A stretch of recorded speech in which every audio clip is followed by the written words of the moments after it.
Hello and welcome to the channel. Today we're going to be talking about the history of another iconic music brand. The brand today being probably the most recognisable brand in the world of pedals, that being Boss. It's a brand that I'm sure every guitarist watching this will have at least heard of, and very few will have not had some sort of experience playing with their products.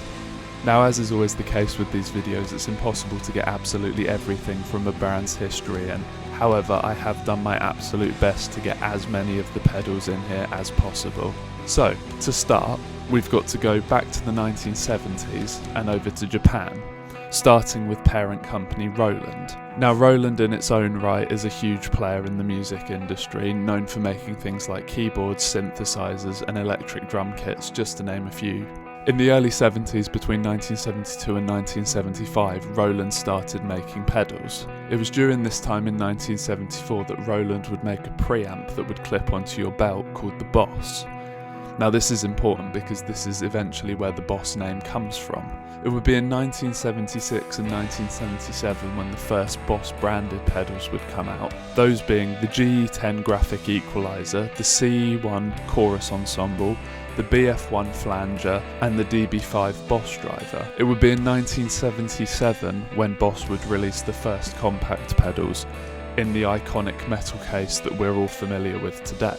The first pedals to be featured in this compact style were an overdrive pedal, the OD1, a phaser, the PH1, a parametric EQ called the Spectrum, or the SP1, a 6-band graphic equalizer called the GE6, and a compressor pedal, the CS1, as well as an auto wah or an envelope filter called the TW1. Now 1978 saw the introduction of one of Boss's most iconic pedals, that being the DS1 Distortion. The following on from the CE1, the first chorus to be featured in a compact style was the CE2 chorus. This pedal released in 1979 along with the SG1 slow gear and the NF1 noise gate. So the 1980s saw a big boom in the range of Boss pedals, so prepare yourself for this one because I'm going to aim to cover as many of them as possible. In 1980 we saw the release of the BF2 flanger and the PH1R phaser. Now the PH1R phaser was a development from the PH1 phaser released previously, the R standing for resonance, referring to the added resonance control on the newer pedal. In 1981 we got the DM2 analog delay, the SD1 Super Overdrive, the GE7 graphic EQ, and the CS2 compression sustainer. In 1982 we got the introduction of the PSM5 power supply, the OC2 octave, the VB2 vibrato, and the CE3 chorus. 1983 saw the introduction of the first digital delay, which was the DD2, and this was released alongside the HM2 heavy metal. 1984 saw the introduction of the PH2 super phaser, the DF2 super feedback and distortion, and the DM3 analog delay. 1985 saw the introduction of the DSD2, which was a digital sampler delay, the OD2 overdrive, the HF2 high band flanger, and the DC2 Dimension C. Now I did say there were a lot of pedals released in the 80s, so I hope you're still with me. So, moving on to 1986, we saw the DSD3 digital sampler delay, the DD3 digital delay, the BF2B bass flanger, the CS3 compressor sustainer, and the FT2 dynamic filter. 1987 got the CE2B bass chorus, the GE7B bass equalizer, the LM2 limiter, the NS2 noise suppressor, the PS2 pitch shifter, the DS2 turbo distortion, the MZ2 digital metallizer, and the RV2 digital reverb. In 1988 they slowed down a bit, they only released one pedal, which was the DC3 digital dimension, and same again, just a single pedal in 1989, being the CH1 super chorus. Now this brings us up to 1990.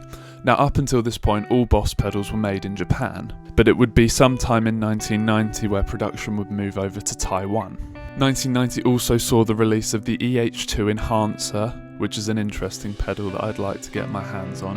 There's a lot of debate about whether that really does do a whole lot. The LM2B bass limiter, the OS2 overdrive distortion, and the PN2 tremolo pan. In 1991, we saw the PQ4 parametric EQ, the PQ3B bass parametric EQ, the AW2 auto wah, the CE5 chorus, the LS2 line selector, and of course, the mighty MT2 Metal Zone, which is probably the most divisive of all the pedals that Boss have ever released. So we'll skip 1992 as there wasn't anything really released in that year, which brings us to 1993 when we got the FZ2 Hyper Fuzz, the HM3 Hyper Metal, and the SD2 Dual Overdrive. 1994 saw the introduction of the PS3 Pitch Shifter, the RV3 Reverb, the ODB3 Bass Overdrive, the OD2R Turbo Overdrive, which was the same as the OD2, but with the R referring to the remote input, which let you use an external switch to control whether the turbo mode was on or off, and the HR2 Harmonist was also released the same year.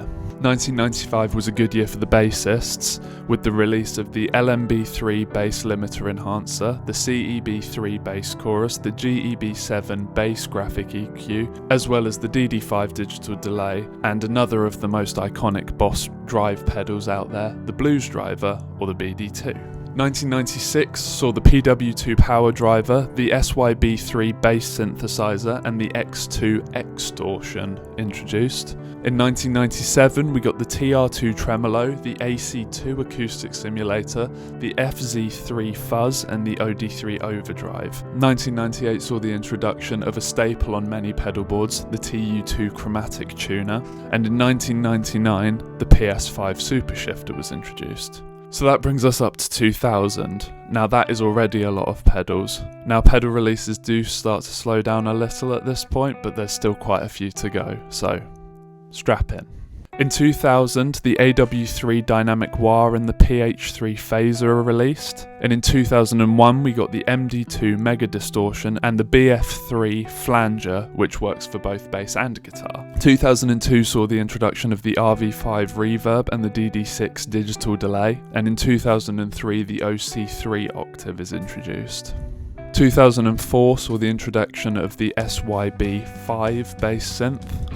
And around this time in the mid-2000s, Boss also released the 20 series of pedals, which are also known as the Twin Pedal series. Now this covers a number of different effects, all in a similar form factor which, as the series name suggests, features 2-foot pedals. In 2006, the FZ5 Fuzz, the ML2 Metal Core, the RC2 Loop Station, as well as the AC3 Acoustic Simulator are introduced. The AC3 Acoustic Simulator was the first of the pedals to feature Roland's COSM technology. Now COSM, or Composite Object Sound Modelling, is a technology that shapes the sound by applying the characteristics of instruments or microphones. This technology would go on to feature in quite a few other Boss pedals that are designed to simulate a specific amp or effect, such as the various Fender amp emulator pedals.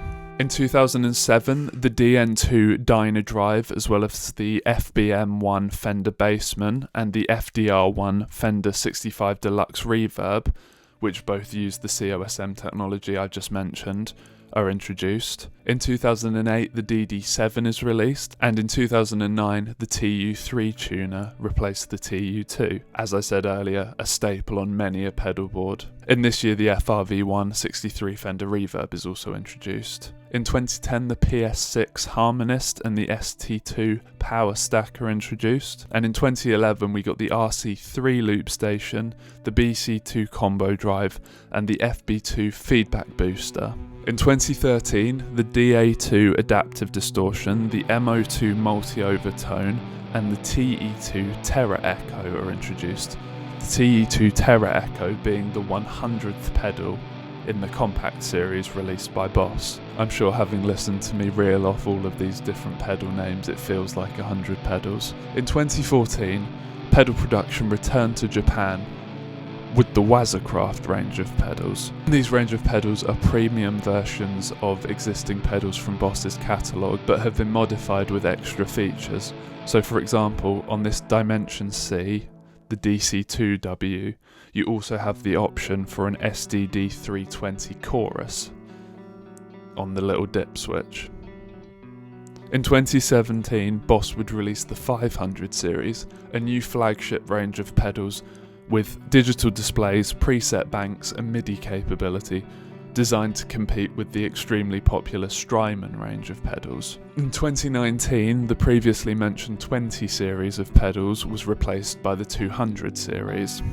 It was also sometime in 2019 that the production would move from Taiwan to Malaysia, not including pedals such as the Wazacrafts, which are still made in Japan. Since then, a few other pedals have been released, with updates such as the DD8 digital delay and the OC5 octave, as well as entirely new pedals like the recently released SDE3 dual delay. But with that really brings us up to the current day, so I hope this sheds some light on the history of Boss for you. I know I've reeled off a big long list of pedals here, but I really wanted to cover as many as I possibly could, so if you've made it this far into the video, thank you for sticking with me.